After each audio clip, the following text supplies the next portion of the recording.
Ya, Assalamualaikum warahmatullahi wabarakatuh. Ketemu lagi di channel SMA Negeri 1 Pabuaran Subang.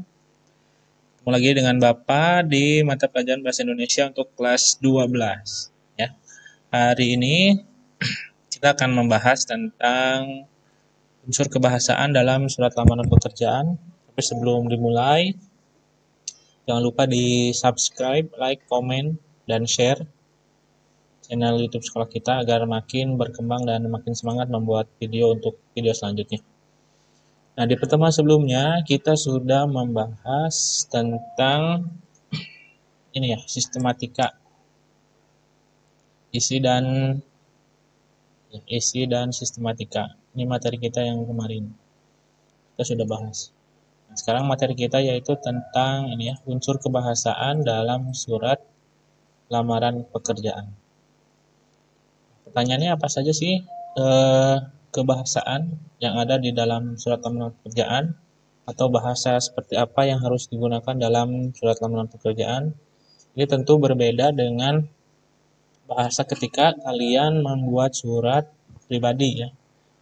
Surat kepada teman, surat kepada pacar, surat kepada yang lainnya. Tentu ini akan berbeda bahasanya ketika kalian akan membuat surat lamaran pekerjaan. Nah, kenapa di dalam surat lamaran pekerjaan ini harus menggunakan bahasa yang baik? Nah, ini ada sambungannya dengan materi yang sebelumnya di sini ya. Karena dalam surat lamaran pekerjaan itu ditujukan untuk instansi ya, termasuk dalam surat pribadi dari pribadi untuk instansi. Maka dari itu unsur kebahasaannya juga harus yang baik dan benar. Baik, kita lihat. Nah, ada 4 ya unsur kebahasaan yang harus diperhatikan dalam surat lamaran pekerjaan. Yang pertama yaitu adalah ketepatan pilihan kata. Nah, ini maksudnya apa? Ya, ini yang pertama, ketepatan pilihan kata atau biasa yang disebut dengan diksi. Contoh, di bagian awal, kalian harus menggunakan kata bapak dan ibu untuk pimpinan perusahaan. Tidak boleh menggunakan kata saudara. Dan contoh lainnya, ini pilihan kata. Ya, ketika membuat surat lamaran pekerjaan harus menggunakan kata ganti saya. Tidak boleh menggunakan kata ganti aku. Nah, ini tidak boleh ya. Contohnya, demikian surat lamaran ini saya sampaikan. Nah, ini harus menggunakan kata saya. Tidak boleh pakai kata aku. Dan contoh yang lainnya adalah Anda ya. Nah, ini Anda juga tidak boleh. Kata Anda dalam surat lamaran pekerjaan tidak boleh, tapi harus menggunakan kata bapak atau ibu. Kata ganti. Nah, ini contoh dari ketepatan pemilihan kata. Yang kedua adalah yang harus diperhatikan bahasa di dalam surat lamaran pekerjaan, yaitu kebenaran dan keefektifan struktur kalimat. Nah, ini contohnya kita lihat dulu di sini.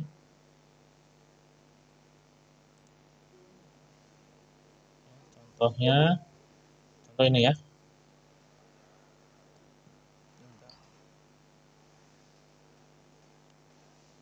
Nah, contoh. Yang kedua adalah ya, kebenaran dan keefektifan struktur kalimat. Jadi dalam membuat kalimat dan kata di dalam surat lamaran pekerjaan ini harus efektif. Nah, bagaimana yang efektif? Nah, ini contohnya. Sebagai bahan pertimbangan, berikut ini saya lampirkan. Tidak boleh sebagai bahan pertimbangan saya lampirkan hal-hal berikut. Nah, ini contoh yang sudah benar. Ya, pemakaian kalimat efektif. Jadi tidak boleh ada pemborosan kata atau pemborosan kalimat. Ini yang kedua. Kemudian yang ketiga, kepaduan paragraf. Ya, seperti sudah kita pelajari di materi sebelumnya, bahwa surat lamaran pekerjaan ini memiliki struktur ya. Nah, di antara strukturnya ini harus padu antara paragraf yang satu dengan yang lainnya. Maksudnya padu ini adalah bersambung ya, tidak keluar dari tema yang sedang dibicarakan. Kemudian yang keempat yaitu ketepatan penggunaan ejaan dan tanda baca. Nah, ini yang sering banyak salah adalah di nomor 4 ini, penggunaan ejaan dan tanda baca. Contoh yang sering salah itu contoh penulisan kata PT ya. PT. Nah, ini biasanya kalian tulisnya PT misalkan. PT titik PT Sosro misalkan. Kalian akan melamarnya ke PT Sosro. Nah, ini yang sering terjadi kesalahan. Ini kesalahan pada tanda baca. Harusnya penulisan kata PT ini tidak menggunakan tanda titik. Contohnya ya. Jadi langsung saja PT tidak menggunakan kata titik. Karena fungsi dari tanda titik ini fungsinya adalah untuk mengakhiri sebuah kalimat. Sedangkan PT ini merupakan singkatan. Ya, sama halnya dengan SMA, kemudian SMP, kemudian SD. Nah, ini bukan akhir kalimat ya, tapi merupakan singkatan. Jadi tidak diberi titik. Ini contoh tanda ejaan. Nah, kemudian contoh lain ejaan yang sering salah adalah pemakaian tanda titik lagi. Contoh di pemakaian ini ya, pemakaian ejaan. Pemakaian ejaan. Contoh yang sering salah adalah penulisan tanggal dan tempat surat. Ini tanggal penulisan tempat surat ini harus menggunakan huruf kecil. Ya. Subang, S-nya besar, kapital, kemudian koma, kemudian 12 Maret, M-nya besar, A-nya kecil, E-nya kecil, nah, 2020. Nah, ini yang sering salah adalah ini. Ini harus menggunakan huruf kapital. Kemudian Maret juga harus menggunakan huruf kapital. Kemudian yang sering salah lagi adalah penulisan yang terhormat. Contoh untuk penulisan surat yang terhormat. Nah, yang benar adalah yang terhormat langsung ya. Tidak menggunakan huruf besar semua. Ini yang salah. Paham ya? Kita lanjut. Nah, selain itu di dalam surat lamaran pekerjaan, satu menggunakan bentuk surat yang standar. Ini yang harus perhatikan ya. Surat lamaran pekerjaan harus menggunakan bentuk surat yang standar. Kemudian dua, menggunakan bahasa yang baik dan benar. Tadi sudah dijelaskan ya. Hindari kata aku, tapi ganti dengan saya. Hindari kata Anda, tapi gunakan Bapak dan Ibu. Kemudian ketiga, menggunakan kata yang sopan. Kalian tidak perlu dijelaskan ya, karena pasti sudah tahu mana kata yang sopan dan tidak. Kemudian menggunakan kata pengantar yang jelas, singkat, padat, informatif, dan tepat sasaran. Nah, yang kelima yang diperhatikan adalah tulisan harus bersih, mudah dibaca, dan sesuai dengan kaidah ejaan. Tadi kita sudah bahas ya. Kaidah ejaan itu banyak, mulai dari penulisan kata, penggunaan tanda baca, titik, koma, kemudian titik dua, titik koma, dan lain sebagainya. Yang keenam, melengkapi bagian-bagian surat dengan norma bahasa surat.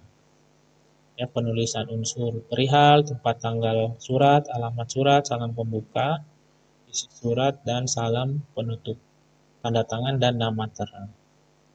Nah, kemudian Surat lamaran pekerjaan dapat ditulis berdasarkan sumber informasi di media massa, informasi dari seseorang, pengumuman, permintaan suatu instansi atau inisiatif sendiri. Ya, jadi dalam membuat surat lamaran pekerjaan, ini tergantung dari sumber informasi lowongan pekerjaan yang kalian dapatkan. Contoh, jika dari iklan, maka kalimat pembuka dari surat lamaran kerja tersebut seperti ini. Setelah membaca iklan yang dimuat dalam harian apa, tanggal berapa, yang isinya menyatakan bahwa, ya, ini contoh jika kalian mendapat info lowongannya dari iklan, maka kalimat pembuka dalam surat lamaran pekerjaannya harus seperti ini. Kemudian jika kalian mendapatkan informasi lowongannya dari seseorang, contoh dari teman, nah, maka kalimat pembuka dalam surat lamaran pekerjaan harus seperti ini. Menurut informasi dari Bapak siapa, ya, perusahaan Bapak atau Ibu membutuhkan. Sehubungan dengan hal itu, ini pembuka untuk info yang dapat dari seseorang. Kemudian jika info lowongan tersebut resmi dari instansi yang membutuhkan tenaga kerja. Contoh kalimat pembukanya, berdasarkan dengan pengumuman nomor tanggal berapa tentang penerimaan karyawan PT apa, maka yang bertanda tangan di bawah ini, langsung ya ke bagian isi. Kemudian yang keempat, jika permohonan instansi pada sekolah. Jadi si PT ini memohon tenaga kerja ke sekolah. Maka kalimat pembuka di dalam surat lamaran pekerjaannya seperti ini. Setelah mendapat informasi dari kepala sekolah tentang permohonan tenaga kerja, maka dengan ini saya mengajukan, ya. Dan yang kelima, inisiatif sendiri. Kalian berinisiatif. Langsung saja ya, yang bertanda tangan di bawah ini. Nah, dengan ini mengajukan permohonan untuk diterima sebagai karyawan pada titik-titik. Nah, ini ada 5 jenis kalimat pembuka sesuai dengan info lowongan yang kalian dapatkan. Nah, contoh untuk yang pertama yang ini ya, menggunakan bentuk surat standar. Contoh surat standar kita cari. Jadi dalam membuat surat lamaran pekerjaan, yang paling penting adalah harus menggunakan bentuk surat yang standar. Bentar ya. Bentuk surat standar.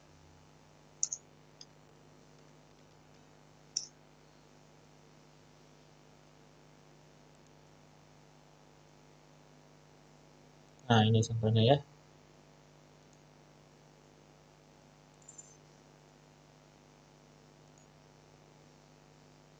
Nah, ini contoh bentuk surat yang standar.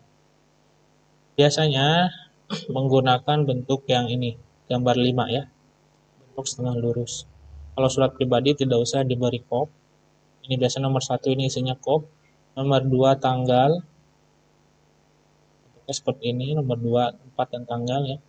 Dan yang ketiga ini nomor surat, perihal, kemudian lampiran. Nomor 6 alamat surat yang dituju. Yang ketujuh salam pembuka. Yang ke-8 pembuka, isi, dan ini penutup, salam penutup, tanda tangan, nama jelas.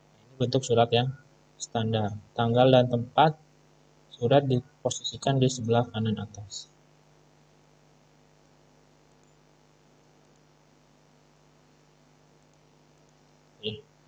Nah, jadi itu tadi materi untuk pertemuan ketiga tentang unsur kebahasaan dalam surat lamaran pekerjaan. Jangan lupa setelah ini kalian kerjakan tugas yang ada di Google Classroom masing-masing. Kalau ada pertanyaan bisa tulis di kolom komentar. Insya Allah nanti akan segera dibalas ya. Terima kasih. Jangan lupa tetap jaga kesehatan. Sebelum diakhiri, jangan lupa di subscribe ya, like dan komen. Mudah-mudahan channel sekolah kita semakin berkembang. Terima kasih. Assalamualaikum warahmatullahi wabarakatuh.